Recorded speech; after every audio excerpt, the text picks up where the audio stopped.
Good evening, and thank you for joining me on this Monday evening. I'm Nadine Battah, coming to you remotely from my home in Fairlawn, Ohio. While we can't be in the studio, TV2 is still dedicated to bring you the top headlines of the day remotely. Welcome to TV2 Online.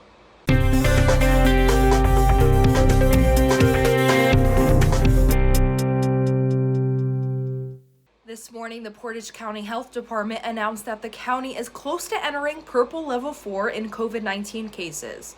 Currently, the county meets 6 of the 7 indicators to meet level 4's emergency outbreak.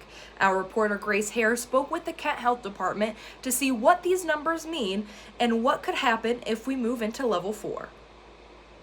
Mike Anglano III, Kent State Public Health Information Officer, spoke about how Portage County's rise in coronavirus cases are causing the county to soon qualify as a level 4. The one that's troubling for many people is the hospitalization numbers, which continue to climb. But the incidence rate of COVID-19 currently happening in Portage County is about 10 times the level that the CDC recommends as an outbreak.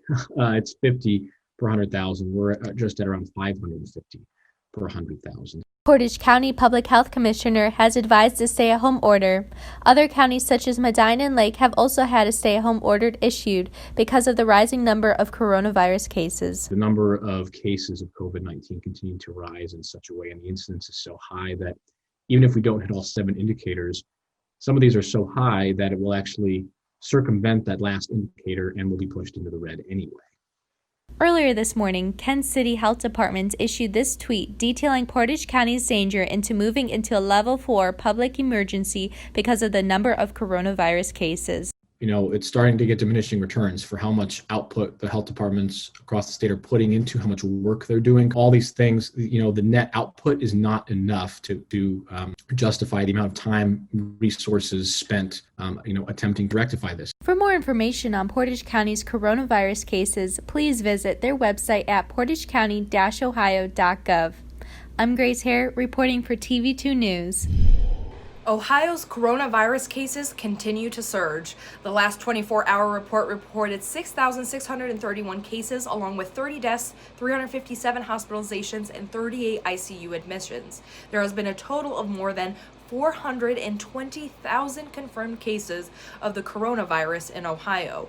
The governor, Mike DeWine, continues to stress the importance of wearing masks and social distancing when around others.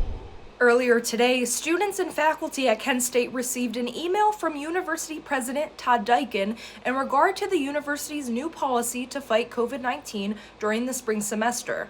Mandatory testing will now take place for any student living in university housing upon move-in and throughout the semester, as well as mandatory screening tests for students registered for in-person classes or working on campus, primarily focusing on groups of employees unable to maintain physical distancing standards during their work on campus. Anyone who fails to comply with the imposed health requirement may be subject to student or employee disciplinary action. And if any community members are looking to take a COVID-19 test themselves soon, the Summit County Public Health Building will be hosting a pop-up testing site on Friday, December 4th and Sunday, December 6th from 1 p.m. till 6 p.m. Anyone can get tested at this location for no cost. The pharmaceutical company Moderna has applied for emergency use authorization of its coronavirus vaccine with the FDA as of today. Moderna wants the agency to review data showing the vaccine is roughly 94% effective at preventing COVID-19. The same data indicates it's 100% effective at preventing severe cases. Pfizer, another company, has already applied for vaccine authorization as well, and the FDA will review both applications with an advisory committee in December. According to Dr. Anthony Fauci, the first vaccinations in the U.S. are expected to happen towards late December.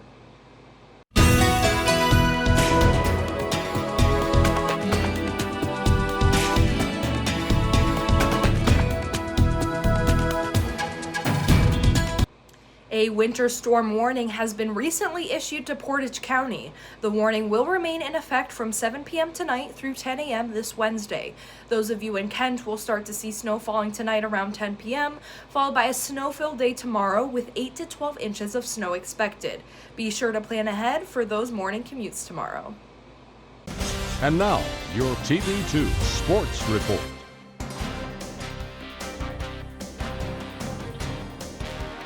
Happy Cyber Monday, everybody. Welcome to this Monday Flash Sports Report, the remote version. I'm Dante Setafonte. Now, I know it's hard, but get off of Amazon, get off of PacSun, H&M, Finish Line, or wherever you may be shopping, because I got a juicy sports report for a recap in Kent State athletics that was eventful, to say the least. The football team was in upstate New York taking on Buffalo. Now, a trip to the MAC championship was on the line in this game, a battle of two undefeated teams, two of the best teams in the conference, arguably, but Kent State did fall short as they lost at UB Stadium by a final score of 70-41. The defense gave up 663 total yards in this game. However, it was another exceptional offensive performance led by QB Dustin Crum. The Flashes entered this game first in the FBS in points per game, and Crum threw his second straight 340-yard game.